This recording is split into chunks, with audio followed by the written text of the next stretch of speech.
Welcome to the Deep Dive. Today we're jumping right into some really critical insights, looking at what's next for South Africa's dairy and red meat industries. Big stuff. Absolutely. It's a vital sector. Our focus is the recent TMR Conference hosted by the Milk Producers Organization, the MPO, big event for dairy farmers. Right, a key gathering. And specifically, we're digging into the vision laid out by Minister John Steenhuisen, the Minister of Agriculture.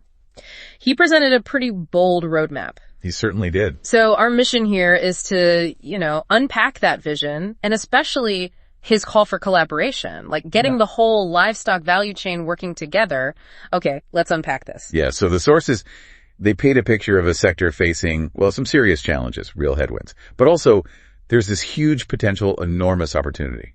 So our goal here is to figure out how the minister suggests navigating all that. It's complex. He kicked things off by talking about challenges testing producers like never before. His words. And what specific? We're talking recurring foot and mouth disease, FMD. That's a big one. Plus severe drought, water scarcity.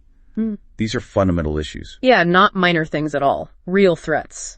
But then he also sounded quite optimistic, didn't he? He made a point of saying South Africa's beef and dairy are world class. He did. And that's key. He establishes the quality baseline first. But then he pivots immediately. He says, and this is the quote to remember, the challenge is not quality, it is scale, sustainability, and access. Okay. So the product itself is great. Exactly. World class. But the problem is getting enough of it out there reliably and reaching the right markets. Scale, sustainability, access. Precisely. That quote, that's the lens for his whole strategy, really. It's about the system around the product. Right. So how does he plan to tackle that? He laid out a 5-pillar strategy, I understand. The first one being biosecurity and disease resilience. You mentioned FMD. That's a huge risk. Obviously kills market confidence, international trade. So what's different about this plan for FMD? Why might it work this time? Well, he announced a nationally coordinated vaccination program. That's fundamental for actually containing it. But crucially, this is paired with upgrading veterinary infrastructure and something he called non-negotiable, a fully digitized traceability framework. Traceability. Okay, so tracking animals. Yes. But it's more than that. It's the foundation for, rapidly containing outbreaks if they happen. It's also key for verifying where products come from for export markets. And it builds trust with consumers too. Farm-to-fork transparency. Right, makes sense. And the real insight here, I think, is his point about inclusivity. He stressed that biosecurity is only as strong as its weakest link. So smallholder and communal farmers have to be supported to meet international standards too. It can't just be the big players. So it's about lifting everyone up to the same standard. Otherwise, the whole system is still vulnerable. Exactly. Because an outbreak anywhere can affect everyone. It's about empowering all farmers to participate globally. Okay, that ties neatly into the second pillar then. Structural transformation and inclusion. Because food security isn't just volume, it's who benefits, right? Precisely. Right now, many smaller dairy and livestock farmers, they're kind of locked out of formal markets. Maybe infrastructure is poor, maybe they're too far from processors, or they lack finance. Yeah, the usual barriers. But what's interesting is how the minister framed inclusion almost as a business strategy, not just charity. How so? By linking these farmers to the formal value chain through concrete investments, things like local milk collection points, maybe smaller, decentralized feedlots, plus better farmer support. Pasture improvements. So practical steps. Yes. And the idea is this broadens the industry's base, creates local jobs, and this is important. It actually diversifies the supply chain, makes the whole sector more robust, more resilient to shocks, which is good for exports too. Okay, that's a smart way to look at it. Inclusion, not just as social good, but as a strategic advantage for everyone. So you've got quality, you're working on scale and resilience through biosecurity and inclusion. The next hurdle is markets. That third pillar, regulatory efficiency and trade enablement. Getting that access he talked about. Absolutely. This has been a sticking point. Slow export certifications, fragmented market talks. It holds them back globally. So what's the plan? He promised reforms, streamlining processes, strengthening the committees that handle exports, and really aligning veterinary diplomacy with trade goals. Veterinary diplomacy. Yeah, basically using South Africa's animal health expertise and its disease control systems as a strategic tool to open doors, remove trade barriers that are based on health standards. Leveraging a strength. Exactly.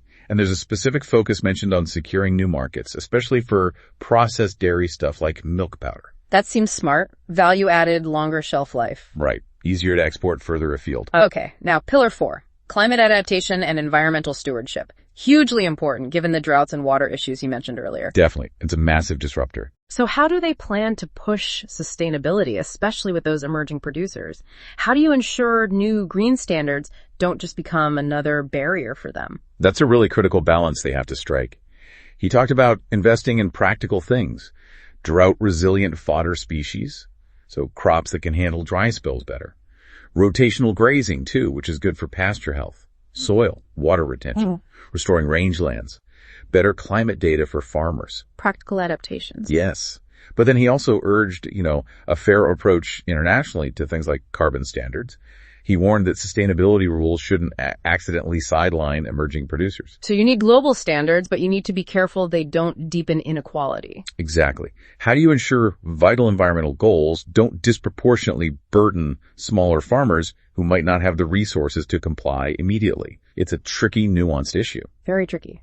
Needs careful implementation. Okay, that leaves the 5th pillar, public-private partnerships and coordination. Sounds like the glue for everything else. It really is positioned that way. But what are the real challenges in making those partnerships work? It's a diverse sector. Yeah, getting everyone pulling in the same direction. The minister was very clear. Working in silos just won't cut it. Not anymore. The challenge is going from talking about collaboration to actually doing it. Pooling resources, aligning strategies on the ground. So real practical cooperation. Exactly. Stronger links needed with processors, buyers, industry groups. He reiterated the government's role in strengthening master plans, digitizing vet services, driving farmer training, disease control, but all through these partnerships. The message being everyone has a stake, so everyone needs to chip in. Pretty much. Success demands a unified effort to overcome that historical fragmentation. Okay, so just to recap, we've walked through Minister Steenhuisen's 5 pillars. It's this comprehensive vision for a resilient, globally competitive livestock sector in South Africa, acknowledges the big challenges, FMD, climate inclusion, but really focuses on the opportunity. Mm-hmm. And that common thread running through it all is collaboration, shared purpose, inclusion. It's woven into every pillar. His closing message was really about unity and, frankly, urgency. He said the road's long, but it's absolutely achievable. Provided, and this is the key bit, stakeholders move together with a shared sense of purpose. Right. That shared purpose again? Yeah. And he painted the picture of the destination. A South Africa where every farmer, large or small, has a pathway to the market and where our red meat and dairy products are trusted and traded across the world. That's a powerful end goal. And for you listening in, the takeaways seem pretty clear. It echoes the advice given elsewhere. The time is now, really. Strengthening partnerships, investing in climate-smart ways of producing, unlocking those markets. It needs collective action. Definitely. The quality's there, the framework's being laid out, but it won't happen on its own. And, we've connected this to the bigger picture, this whole deep dive. It really shows how tied together things like animal health, climate change, trade rules, and social equity actually are. They aren't separate issues. So it raises a broader question, maybe something for you to think about. If this kind of collaboration, this shared purpose, if that's the key for South Africa's food security and export potential, well, what other big challenges, globally or in other sectors, could really benefit from such a clear multi-pillar roadmap? Where else is that kind of collective action desperately needed? That's a fascinating thought to leave things on. Lots to consider there. Thank you for joining us on this deep dive. We really hope you continue exploring these intersections of agriculture, policy, global trade. It's complex, but incredibly important.